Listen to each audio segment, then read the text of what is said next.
the principle behind this? Well, in biblical times, a man could divorce his wife for indecency or displeasing behavior, but had to provide a formal certificate of divorce. Now, those examples would be if she committed infidelities or even unable to bear children.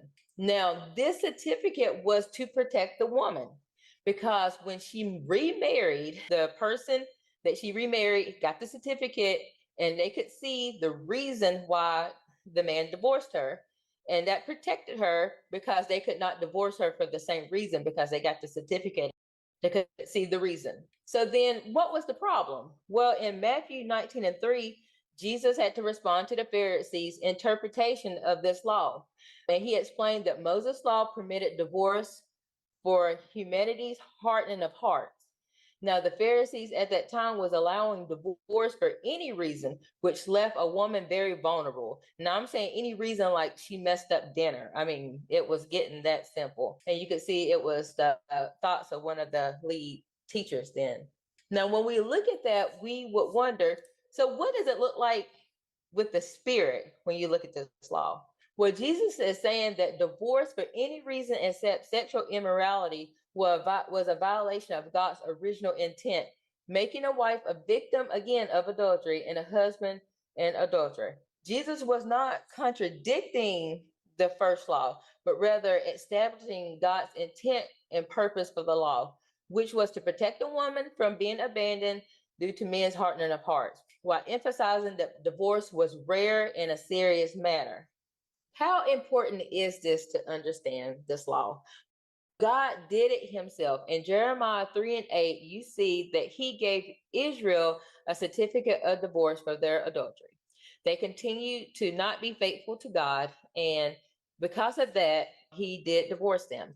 Now, this shows right here that God emphasized that breaking of this covenant was a legal and righteous act on his part due to Israel's transgressions. Now, when we see this, they were sent into exile after this happened. But this is also a warning to us today that we should practice being faithful, especially to God. Throughout the Old Testament, the Israelites went back and forth in their unfaithfulness to their husband, God, which led to their demise. And we can learn from that, because we can see Christianity has changed quite a bit since the first century Christians, and it has evolved. Unfortunately, it has gone away from the truth and its foundation. So what does this have to do with divorce? We have to stay faithful to God's truth through the ups and downs. Churches and eras come and go, but his truth doesn't change.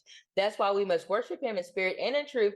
We need him to guide us in this. Now, his intent from the beginning was always for the man and a woman to stay together. This verse in Genesis 2:24 is a vital, very important verse that summarizes God's intent. It's at the end of creation. And basically what it's saying here is that they shall be one flesh. When we look at this from a spiritual point of view and more in depth, Christ, we know, is the second man, and the church is represented by the woman.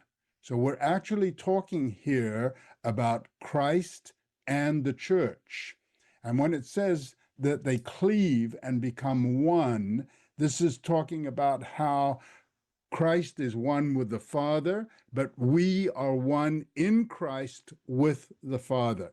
And this is talking about the unity that God has established. Uncover the mystery of Adam and Eve's nakedness. Unravel the ambiguous connection between the Hebrew term for naked and the serpent's subtlety. Join us for this free mini-course and gain a profound new perspective on biblical Hebrew. TheExplanation.com/naked